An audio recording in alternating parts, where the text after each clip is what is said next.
जय हिंद। अभी हमारे साथ इस देश के सबसे मशहूर शिक्षक पटना के खान सर हैं, जो सिर्फ और सिर्फ बिहार में ही नहीं पूरे देश में इनको जो है स्टूडेंट और स्टूडेंट्स के जितने भी पेरेंट्स हैं वो जानते हैं। खान सर, आपका सच तक न्यूज में स्वागत है। धन्यवाद मनीष जी, धन्यवाद, नमस्कार। आज हम लोग इस मुद्दे पे बातचीत करने जा रहे हैं कि एनटीपीसी रिजल्ट में आखिर किस प्रकार से समस्या है और कहाँ उसमें लूप होल्स है और उसको किस प्रकार से सुधारा जा सकता है। साथ में हम बात करेंगे कि इस देश के युवा कैसे आत्मनिर्भर बन सकते हैं और बेरोजगारी कैसे दूर की जा सकती है। तो सर, पहला सवाल आपसे ये है। हाँ सर, बोलिए, कुछ बोलना चाहते हैं? नहीं, हम आप ही की सवाल को सुन रहे थे। पहला एनटीपीसी वाला जो था कि रिजल्ट में क्या हुआ था। हाँ सर। हाँ, तो देखिए, जैसे अगर हम आपसे कहें कि 20 लड़कों को बुलाना है, तो आप 20 हाँ अलग अलग लड़कों को ना बुलाएंगे कि 5 लड़के को हाँ 20, 5 लड़के को अगर आप 4 बार गिनिएगा तो 20 ऐसे ही हो जाएंगे। तो बस समस्या यही है। इस बार रेलवे एनटीपीसी ने कहा था कि हम जितनी संख्या है उसमें टोटल 3 बार एग्जाम लेंगे, और रेलवे की मजबूरी भी होती है कि सारे लड़कों का एक बार फाइनल एग्जाम नहीं ले सकता, उसको कई बार भीड़ को छाटना पड़ता है। तो उसने कहा कि पहला जो हम एग्जाम लेंगे CBT 1, उसमें हम 20 गुना लड़कों को बुलाएंगे ताकि वो दूसरा एग्जाम दे सके, और जब दूसरा एग्जाम देंगे तो वो 1.5 गुना बुलाएंगे ताकि वो फाइनल में वो जा सके, 4 गुना 5 गुना बुलाएंगे। तो उन्होंने क्या किया कि पहला जो एग्जाम लिया CBT 1, उसमें कहा तो था कि हम 20 गुना बुलाएंगे, लेकिन एक ही लड़के का 4 बार 5 बार रिजल्ट है, किसी का ग्रेजुएशन लेवल में, किसी का स्टेशन मास्टर में, किसी का ट्रेवलिंग अप्रेंटिस में है, कॉमर्शियल अप्रेंटिस में, तो एक लड़के का 4 बार रिजल्ट दिया गया। तो हुआ क्या है, एक्चुअली में ये 10 गुना ही रिजल्ट है, हर लड़के का लगभग लगभग 2 बार 3 बार है, इस वजह से ये 20 गुना दिख रहा है। तो लड़कों का कहना है ये कहाँ 20 गुना है ये। अच्छा, ये बताइए सर कि जो ये एनटीपीसी में 4-4 बार रिजल्ट दे दिया गया है एक ही बच्चे का, क्या ये एक सोची समझी साजिश है कि बच्चे फिर इसके लिए लड़ाई करें, ट्विटर पे ट्रेंड कराएं, जैसा कि आप लोगों का भी वीडियो बहुत सारा वायरल हुआ है और जिसके वजह से ट्विटर पे ट्रेंड भी हुआ है और शायद सुनने में आ रहा है कि एनटीपीसी इसमें सुधार करेगा। तो इसकी क्या सच्चाई है सर? देखिए, एनटीपीसी को इसको सुधारना ही चाहिए और उसको सुधारना जरूरी भी है। रही बात, एनटीपीसी का कहना है कि शिक्षक लोग को समझ में नहीं आया, तो खुद एनटीपीसी सोचे कि जब शिक्षक को समझ में नहीं आया तो विद्यार्थी को क्या समझ में आएगा। अगर आप हिंदुस्तान के हमसे अगर कोई पूछे कि राष्ट्रपति का नॉर्मलाइजेशन जो होता है किस तरह से उसकी चुनाव प्रक्रिया में नॉर्मलाइजेशन किया जाता है, तो हम बता सकते हैं। लेकिन अगर हमसे ये पूछे कि रेलवे एनटीपीसी ने किस तरह से नॉर्मलाइजेशन किया, तो हमको छोड़िए, हिंदुस्तान में जितने शिक्षक है कोई नहीं बता पाएगा कि किस तरह से किया। तो आप सोच सकते हैं कितनी कठिन समस्या है। लेकिन नॉर्मलाइजेशन अपने हद तक सही है, लेकिन उसका प्रोसेस सबको पता होना चाहिए किस प्रोसेस से कर रहा है। दूसरा कि आरआरबी से कुछ भी पूछो तो कहता कि हमने नोटिफिकेशन में तो बोल दिया था ये होगा। कुछ भी पूछने चाहिए, हमने नोटिफिकेशन में पारा नंबर 7 पे बोला था। एक बच्चे से फॉर्म भराने के लिए इनका नोटिफिकेशन जानते हैं कितने पेज का था? 71 पेज का नोटिफिकेशन था। सोचिए, 71 पेज का नोटिफिकेशन, लड़का बैठ के पढ़ेगा, उसके सामने एग्जाम फॉर्म जल्दी भरना होता है वरना कभी ट्रैफिक भर जाएगा, डेट खत्म हो जाएगा ये। और अगर एनटीपीसी को, आरआरबी को ये कहना है कि नहीं हमने नोटिफिकेशन में ये कहा था, तो यही आरआरबी एनटीपीसी ने कहा था कि हम एग्जाम जून 2019 में ले लेंगे। तो कहाँ गया मतलब ये नोटिफिकेशन? ये 2022 आ रहा है, तो 2019 में बोल के 2021 में एग्जाम लिया गया, तो वहां नोटिफिकेशन नहीं याद आ रहा है।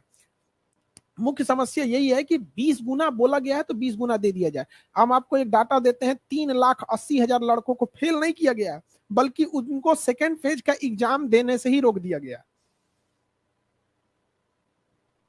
ये 93% जो कटअप गया है सर, 93%, इस कटअप को थोड़ा कम होना चाहिए था कि नहीं सर?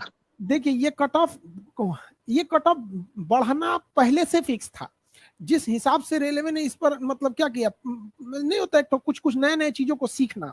अब आपको अपने से एक बात सोचिए कि एक सिंगल एग्जाम लिए हैं, उस एग्जाम में रेलवे ने कहा कि ग्रेजुएशन वाला भी लड़का भरे और इंटरमीडिएट वाला भी लड़का भरे। आप बताइए फायदा किसको होगा? जेन्युइन है ग्रेजुएशन वालों को होगा।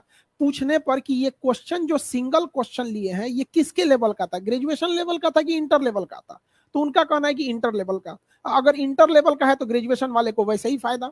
और अगर ग्रेजुएशन लेवल का है तो इंटर वाला देगा कैसे? इसलिए जो कट ऑफ गया है 93 वो केवल इंटरमीडिएट वाले लड़कों का गया है, ग्रेजुएशन वालों का नहीं गया है। उन लोग का 80 के राउंड फिगर में है, अलग अलग बोर्ड पे थोड़ा बहुत 2-4 नंबर आगे पीछे वेरी करता है। उनका 76, किसी का 78 इस टाइप का है। जो इंटर वाले हैं उनका कट ऑफ हाई गया है। तो क्यों कट ऑफ हाई गया है?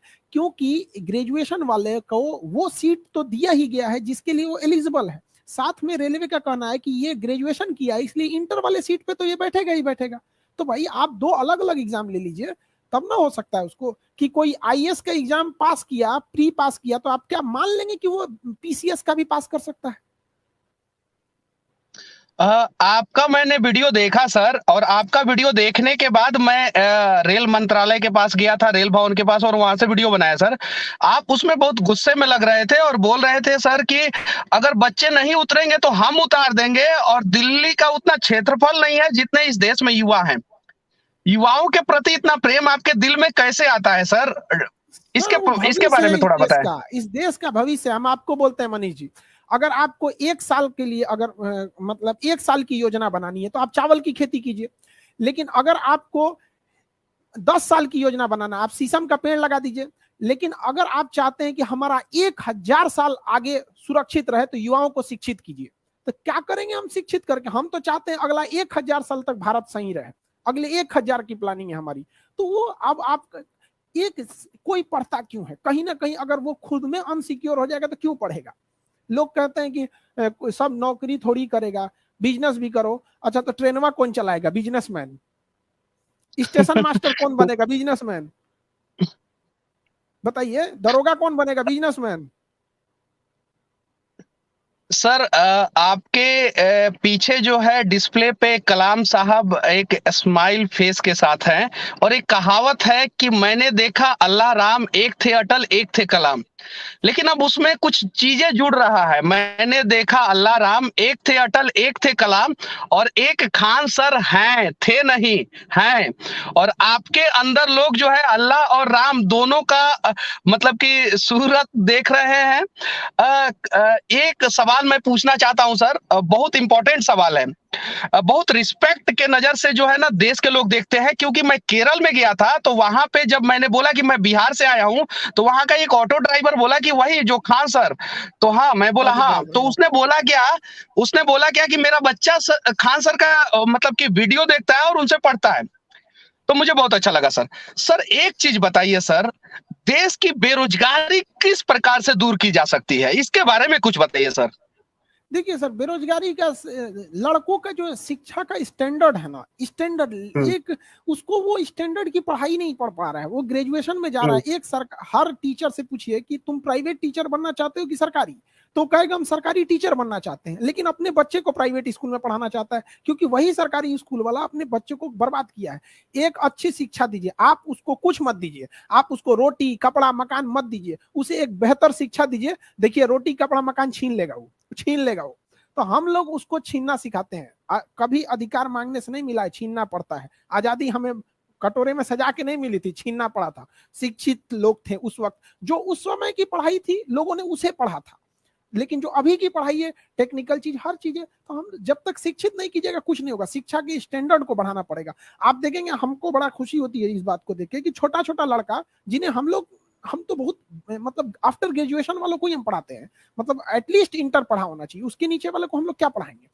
तो वो छोटे बच्चों को भी ना इंटरेस्ट आता है पढ़ने से। तो मेरा कहना है कि जो लॉर्ड मैकाले जो जहर बो के गया है, शिक्षा को बोझ बना के गया है, हमारा मकसद है कि उस बोझ को उतार देना और लड़कों के प्रति, शिक्षा के प्रति प्रेम कर देना। जिस तरह प्यार में लोग पागल हो जाते हैं ना, फिर ना माँ बाप का सुनेगा ना समाज का सुनेगा, उस तरह प्यार हो जाए शिक्षा से, फिर वो किसी का नहीं सुनेगा। ले लेगा सर वो रोजगार तो बहुत, मतलब इधर जैसे बस शिक्षा सुधारिए, वो लड़ के ले लेगा। सर एक और मैं सवाल पूछने जा रहा हूं सर आपसे। ये जो सरकारी वैकेंसियां हैं वो धीरे धीरे कम की जा रही है और कुछ जगहों पे खत्म की जा रही है। जैसे बैंकिंग का था, उसमें सीटें बहुत कम कर दी गई और बहुत सारे बैंकों को बेच दिया गया। रेलवे में बहुत सारे टीटी जो है वो प्राइवेट हो गए हैं, गार्ड प्राइवेट हो गए हैं, स्टेशन पे टिकट काउंटर पे टिकट काटने वाले लोग प्राइवेट हो गए हैं, सफाई कर्मी प्राइवेट है, और भी बहुत सारे सेक्टर में। आर्मी का भी जो वैकेंसी है वो समय पे नहीं निकाला जा रहा है, दौड़ होने के बाद भी समय पे वैकेंसी क्लियर नहीं किया जा रहा है।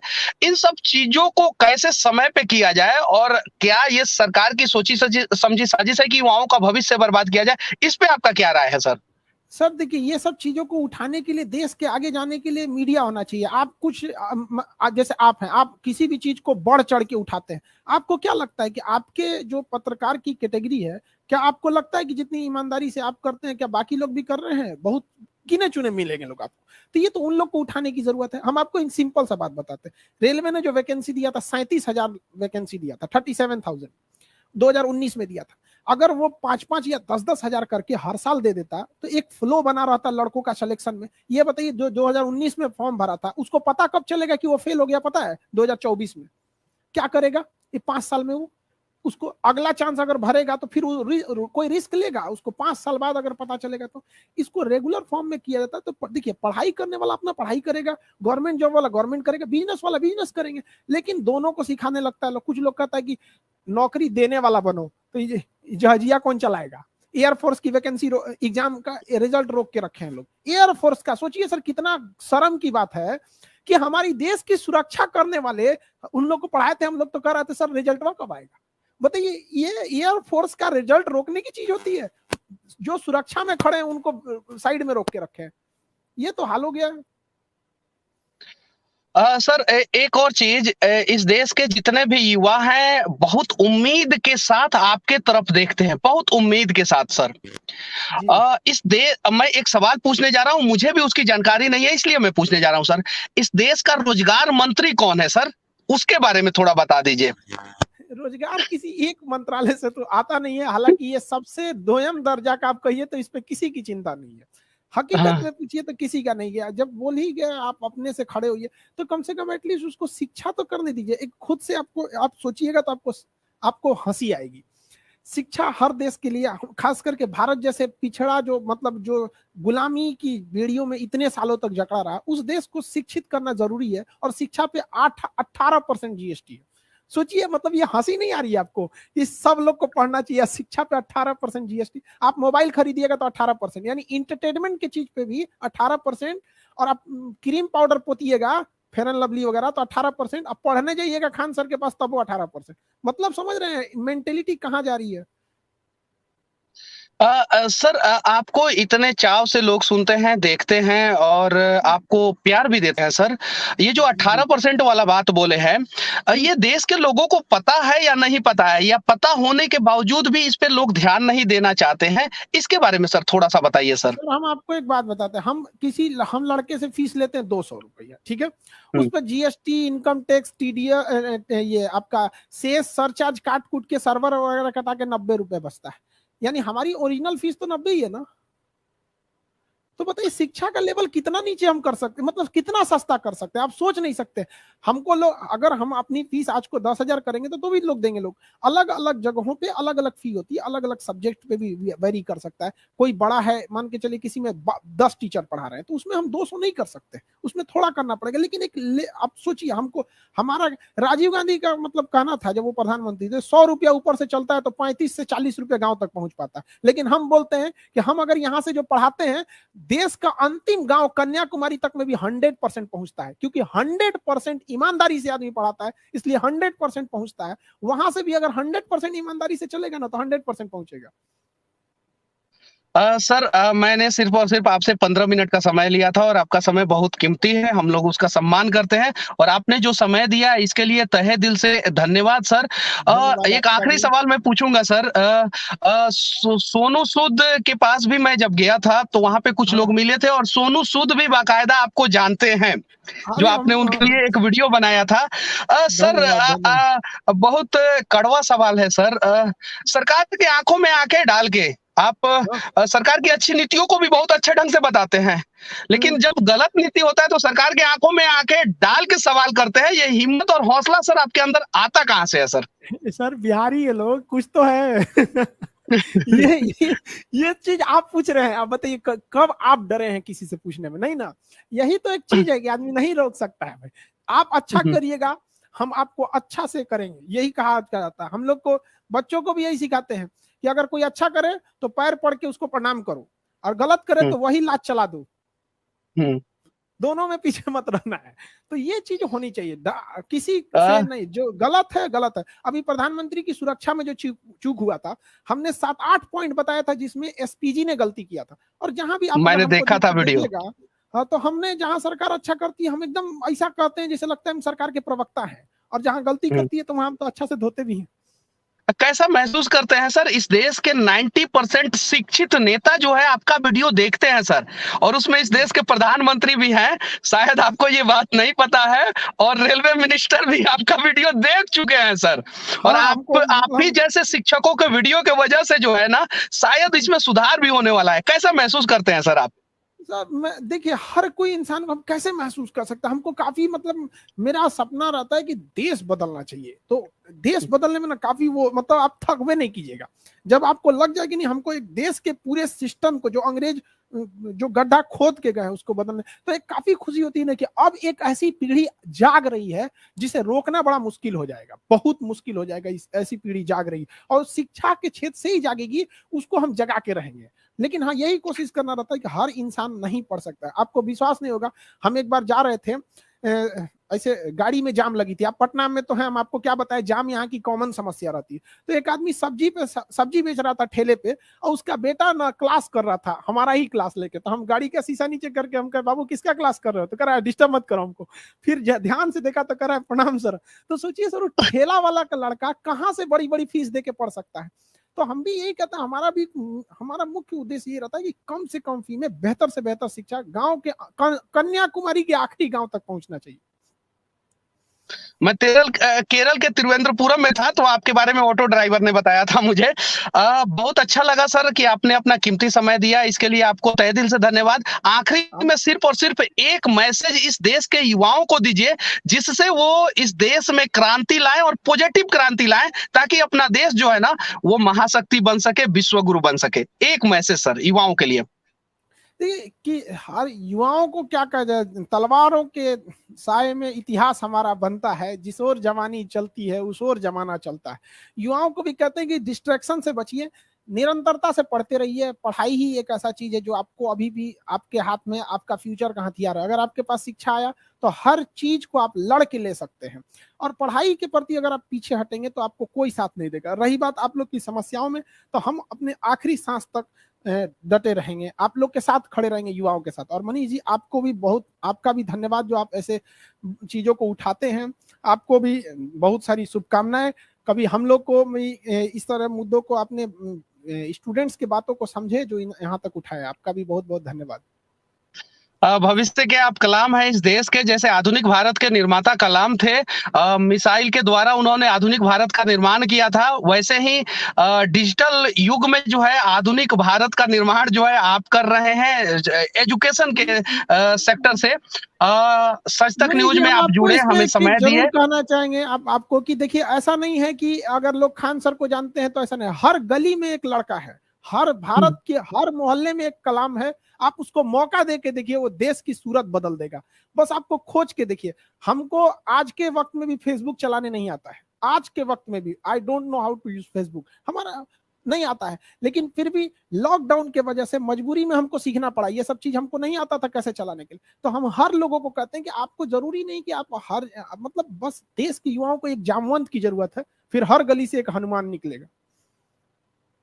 सच तक न्यूज में जुड़ने के लिए सर बहुत बहुत धन्यवाद। और आखिरी में मैं सर आपको सिर्फ एक ही बात कहूंगा, जय हिंद सर।